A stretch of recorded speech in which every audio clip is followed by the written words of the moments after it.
inflación va a ser más alta aún el mes que viene. Y un 30% cree que se va a seguir sosteniendo en estos niveles que allá son altísimos. Con lo cual, lo que estamos viendo es una sociedad que espera que esto empeore en términos inflacionarios. Tan solo un 13%, o sea, más bajo aún que aquellos que califican bien al presidente, son los que creen que el mes que viene la inflación va a ser más baja. Hay un dato que no publicaste y que tiene que ver con la entrevista también, que es el tema de gestión. ¿Qué quiere la gente hoy? ¿Vas más por la gestión, más por la seguridad? ¿Por dónde va ese sentido? Hicimos una encuesta el mes pasado, que no fue publicada, porque no todo lo que hacemos lo publicamos siempre, pero se le preguntaba qué es lo que la población estaba esperando de un futuro presidente, ¿no? Y aparecen diferentes órdenes de prioridad, pero claramente los tres más relevantes son aquel que tenga capacidad de conducir, aquel que tenga capacidad de gestionar y aquel que luche contra los privilegios de la política. Cuando digo gestionar, estoy hablando fundamentalmente de la preocupación sobre la inflación. Y esos son los tres principios que le piden al futuro presidente de la Argentina. Claramente después, según cada elector y las preferencias que tendrá, le asignará más ponderación a un candidato o al otro, pero esos son los tres temas, ¿no? Alguien que sea capaz de combatir la inflación, alguien que sea capaz de ponerle liderazgo, un poco lo que decías vos de juntar votos, ¿no? Y luego, en tercer orden, que le ponga fin a los privilegios de la política. Gerardo, hablando del narcotráfico, ¿no? Que al final, no sé si lo escuchaste, Mónica, que habla de Kicillof y la provincia de Buenos Aires como bastión, que es lo que más le preocupa, el tema de las vinculaciones. No habla puntualmente de él, ante la repregunta se abre a la política. El tema del narcotráfico, la inseguridad, sobre todo en la provincia, ¿cuánto crees que va a incidir? La verdad que es la segunda preocupación en la provincia de Buenos Aires es, después de la inflación, la inseguridad. Y el narcotráfico, lamentablemente, no lo puedo demostrar, pero lo sé, tengo datos precisos. En la Argentina están hoy jefes del cartel de Sinaloa viviendo en la Argentina. Y este gobierno los protege. ¿Van a hacer una denuncia judicial al respecto? Existe la denuncia ya. Existe la denuncia y se está trabajando en eso. No quiero decir nada porque cualquier cosa que yo diga puede servir en contra. Pero hoy la Argentina, digamos, cualquiera que recorra, por ejemplo, la Ruta 40, que es una ruta hermosa que nos une con Bolivia, va a encontrar un montón de carteles que dice destacamento de gendarmería. Ahora, los gendarmes tienen órdenes de no parar a nadie, o de si paran a alguien pedirle el registro.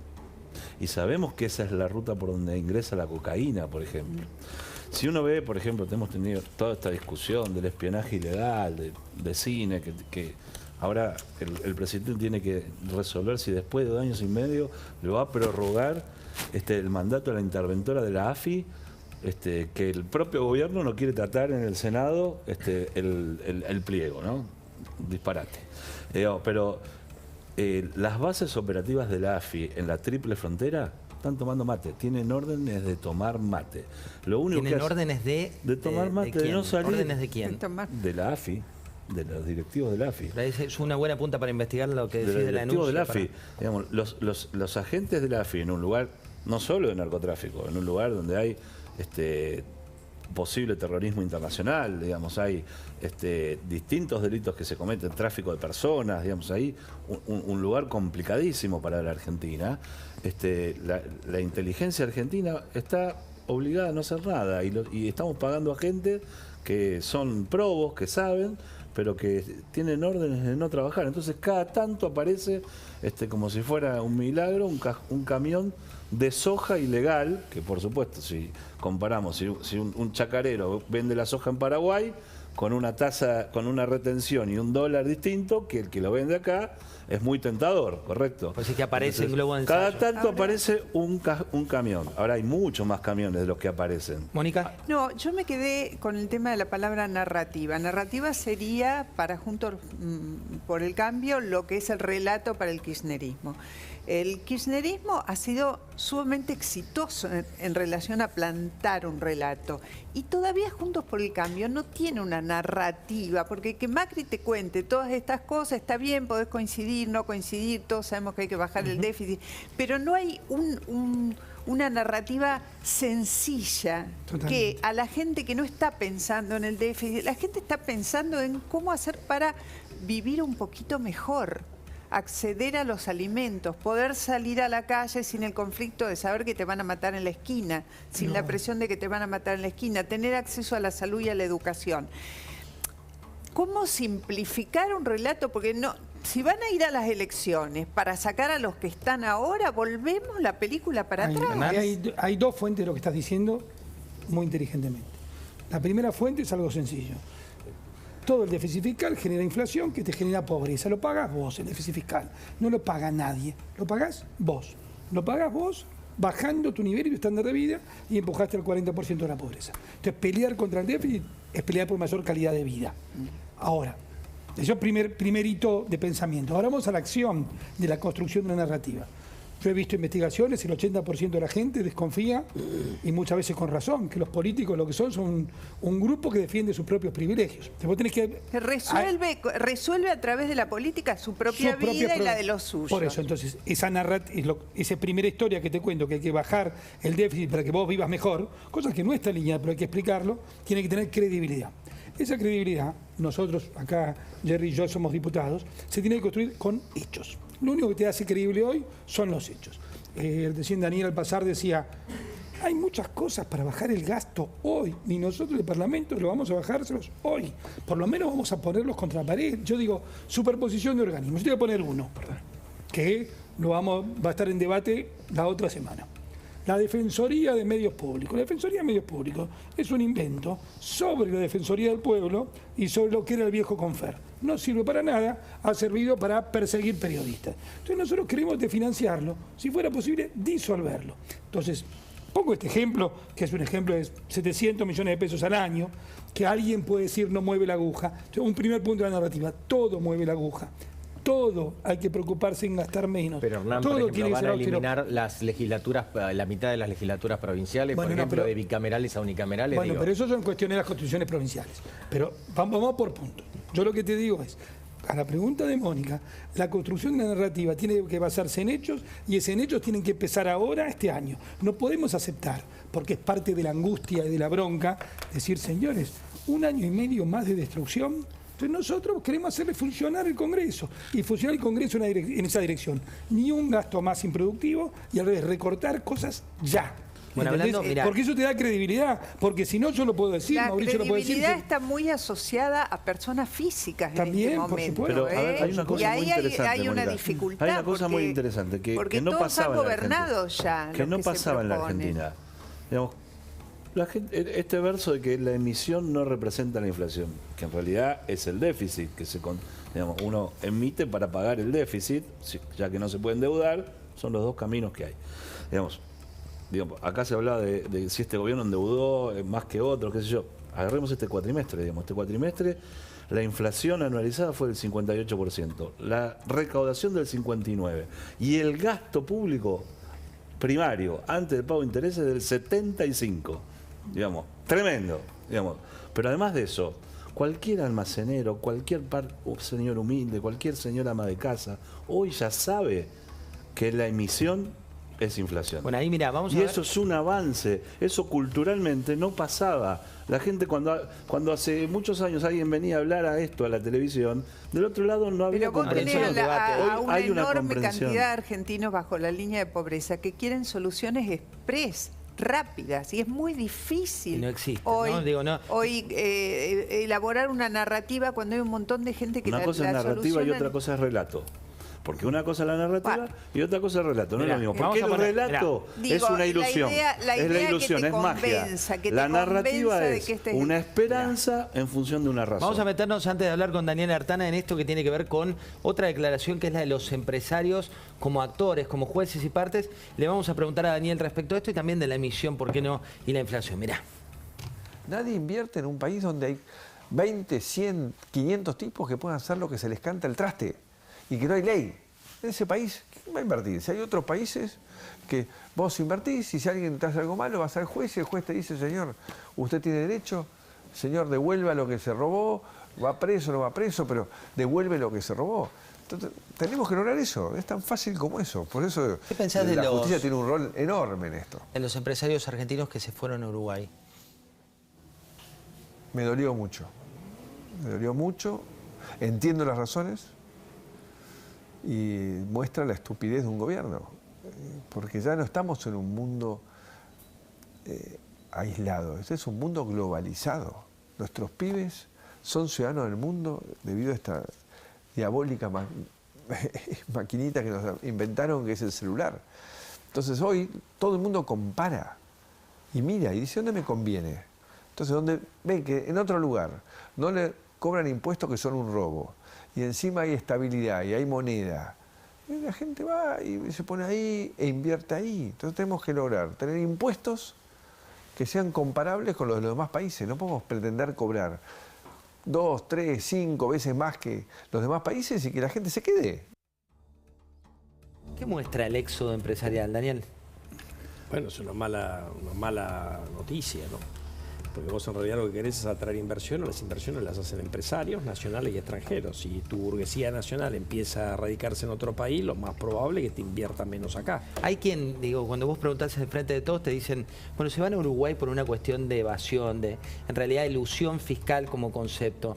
¿Eso es un mito o una realidad? Pero esto ha pasado en otros países, o sea, la gente está dispuesta a pagar impuestos hasta cierto tope. Acordate el famoso caso... No es una cuestión de inmoralidad, digamos, es una cuestión de pragmatismo. Acordate el caso de Pardier, la crisis financiera internacional.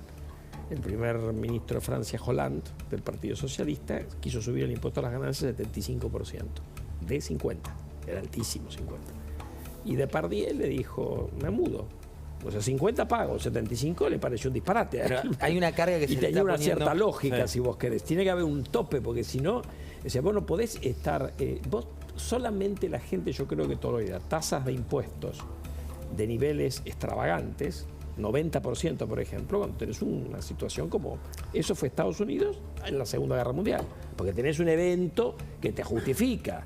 Eventualmente podías haber entendido en la pandemia el aporte solidario, si vos querés. Pero no podés tener impuestos donde... Hoy vos fíjate que en bienes personales, un tipo que tiene un bono del Tesoro americano, paga de impuesto más de lo que le rinde el bono por año.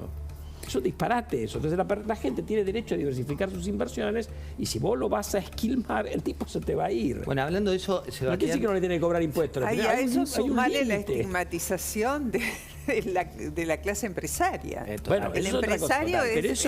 a eso sumale, y eso es relato, es discurso, Total. es narrativa, como querramos llamarlo, pero a la presión impositiva sumale la presión moral que te significa levantarte todas las mañanas. El que produce, y ya no hablo de los grandes empresarios. No, hablas del que tiene una pyme. El que tiene una pyme, te levantás en la mañana y sos el culpable, el responsable. Bueno, fíjate lo que de todo pasó lo que ahora con el bloqueo nuevamente del sindicato de camioneros a una empresa en el Chaco. El empresario dijo, si me siguen bloqueando voy a tener que cerrar. Y la respuesta del sindicato es decir, que cierre. Que cierre significa que no va a haber empleados. Se quedan todos sin trabajo. Que no va a haber empleados. Mira, el sindicato que debería estar para defender a los trabajadores quiere que cierre la fuente de trabajo. Voy a mostrarles una placa que tiene en este caso Sebastián López Pereira, que es imagen del Frente de Todos, después algo de Macri, y voy a volver con vos, Hernán, respecto del ping-pong. ¿Qué significa esta imagen? Mirá, imagen positiva, contanos, Sebastián.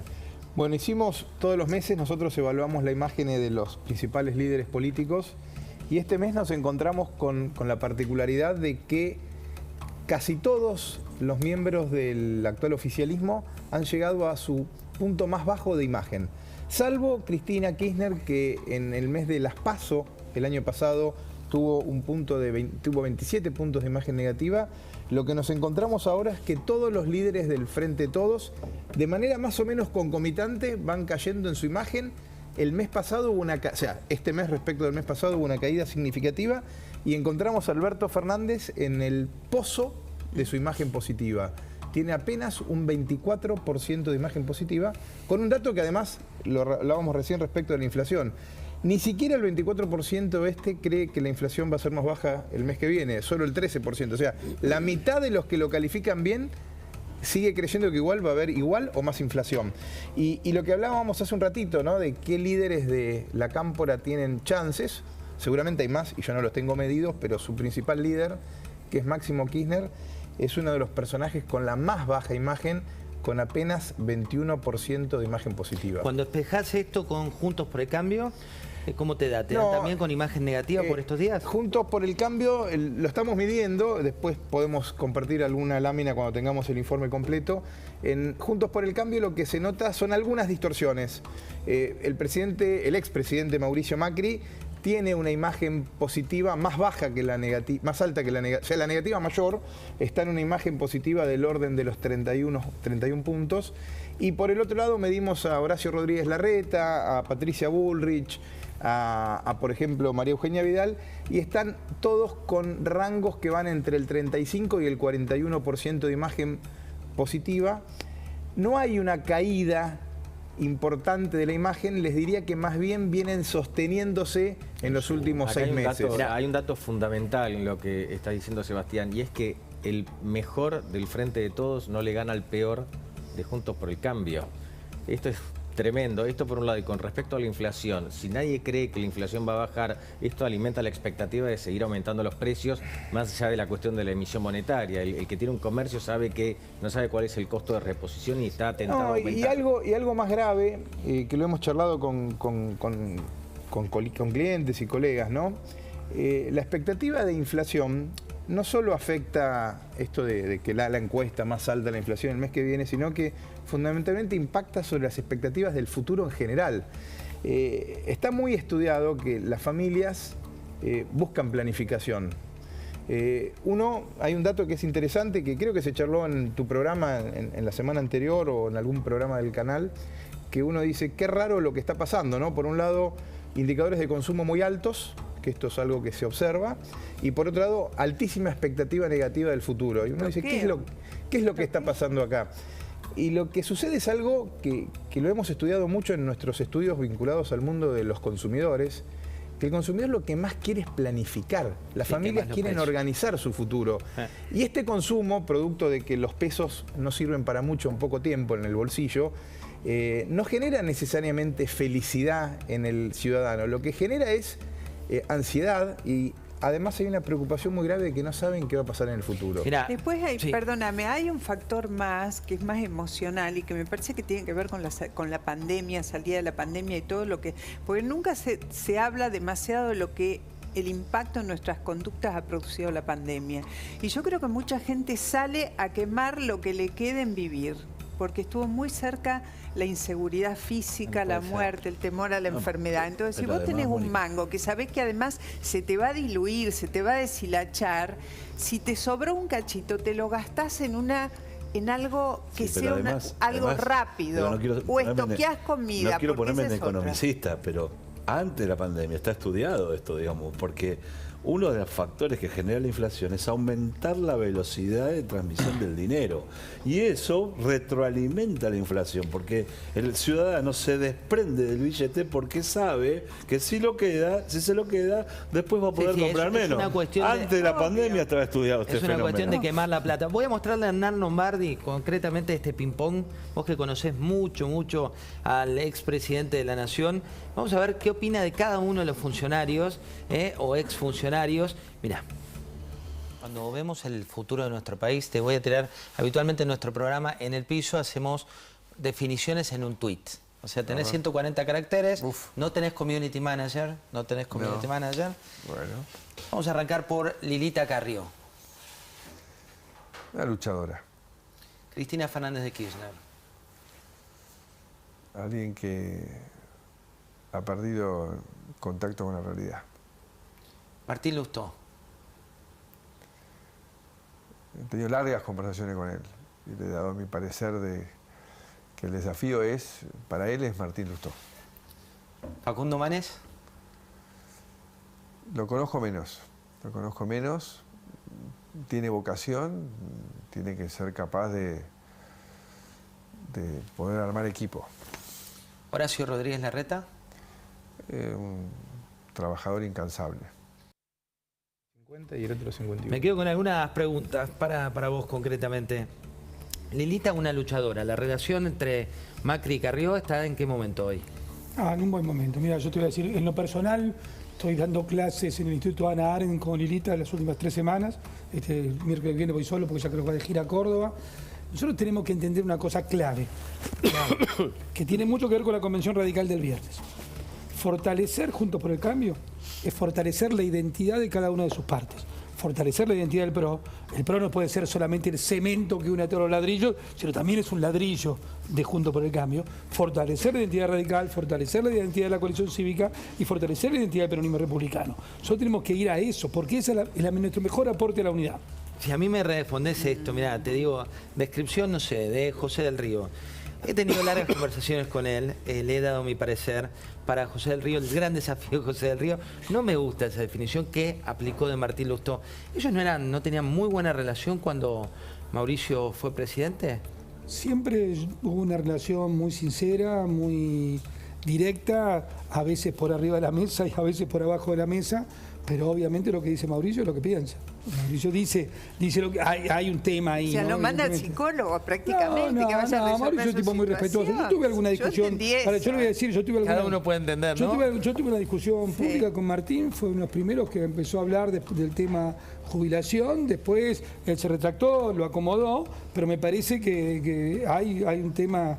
Por lo menos es un tema de una discusión sincera. Yo te voy a decir otra cosa. Yo respeto mucho a los jóvenes que se han incorporado ahí en ese grupo. En la Cámara de Diputados hay una enorme actividad de Cacase, de todo. A ver, de Martín Petaz, de Rodrigo de Loredo. Son tipos que le han puesto un enorme dinamismo a la cosa. Se va a no liderar Juntos por el Cambio, porque el radicalismo se presenta como... Quiere su presidente, futuro claro, presidente quiere radical. ganar un espacio que no tuvo en la coalición anterior y de hecho ya avanza en ese sentido. Pero eso está muy bueno, por eso yo digo, una excelente noticia es la Convención Radical.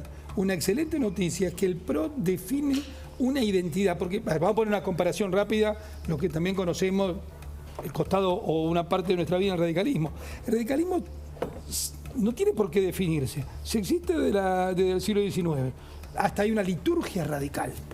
En cambio, el PRO y también la coalición cívica permanentemente tienen que definir valores porque es su identidad. El PRO es un partido liberal del siglo XXI, modernizador, con pocos atados ideológicos. Ahí habló un poco del tema de modernización y demás. Y habló de otra cuestión que quiero compartir con vos, Daniel, que es de populismos. Algo de lo que vos venís hablando ¿hace cuántos años? Y desde que me debo haber recibido hace 40 y pico. Bueno, esto decía Macri de los populismos y ahí le preguntamos a Daniel al respecto. Mirá. Es difícil salir del status quo, es muy difícil. Todo el mundo te dice, no, vamos por el cambio. Y cuando llega el momento, a todo el mundo, es parte de las cosas que enseño en la facultad, es decir una cosa y si no me va bien y si me quedo afuera y tenés el populismo que te grita diciendo no, el cambio te excluye a vos, cuidado. Populismo de izquierda y de derecha, digo, los radicales dijeron que también hay que tener cuidados con los populismos de derecha, sin nombrarlo, hablaban el un poco de populismo Milei. no reconoce ideología, es utilizar el presente a costa de destruir el futuro, ¿no? Entonces te doy un buen presente a costa de destruir tu futuro. Y puede ser de derecha también. En la región abunda mucho más el de izquierda, pero puede ser de derecha. Lo importante es salirse de la mentira. Lo importante es hacer lo correcto, nunca más lo políticamente correcto. ¿Por qué crees que es una mentira que le roba el futuro a la gente, ¿no? ¿Qué es, Daniel, el populismo en la economía real? Porque digo, cuando uno lo estudia como modelo, por ahí es un poco lejano. Cuando lo ves en la economía real, ¿qué significa? Bueno, primero, prometer una feria. Bueno, lo contó ahí el expresidente, ¿no? Porque es el foco en el corto plazo sin mirar las consecuencias de largo plazo. De esto hay libros escritos. Es tarifas congeladas que valen más. Te regalo hoy, pero después no es sostenible y después la factura te la pasa la inflación, pero la inflación es culpa de los periodistas, los empresarios, de los sindicalistas. De las corporaciones. Bueno, por eso. Entonces, en realidad refleja la falta de instituciones, porque la tentación de regalar existe acá y en Dinamarca. Lo que pasa es que en Dinamarca no podés hacer este revoleo así porque tenés instituciones que te impiden que te mandes ese revoleo. ¿Entendés? Acá lo que se ha roto en la Argentina es ese control que en el fondo es las instituciones del Estado que protegen de que no pase la cosa de que un tipo te hipoteca el futuro regalándole a la gente. A ver, yo te puedo prometer, ¿sabes? Mañana todos le damos desde el Estado a todos $1 millón. Saca la cuenta, ¿viste? Y la pregunta es, la plata no la tenés.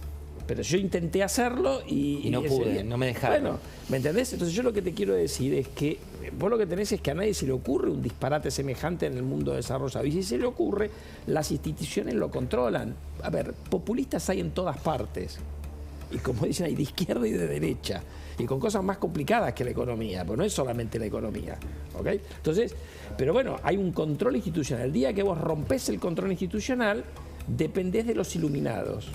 Y los iluminados... Yo prefiero depender de las instituciones, no de los iluminados. Hablando de eso, Hernán, una de las cuestiones que le noté como fuerte autocrítica tiene que ver con no haber explicado cuestiones. Es decir, por ejemplo, cuando fue el acuerdo con el Fondo Monetario Internacional, dijo hay que acordar con el fondo porque la tasa es la más baja, se enojó y ya. Y con el diario del lunes te dice hoy, ese fue un error. Lo mismo respecto a las explicaciones de tarifas y demás. ¿Cuánto margen hay para malas noticias en una economía que va a estar fundida en el próximo tiempo? Porque ya viene de Guatemala y lamentablemente va a Guatepeor. Lo mismo, mira. Y empecemos del inicio.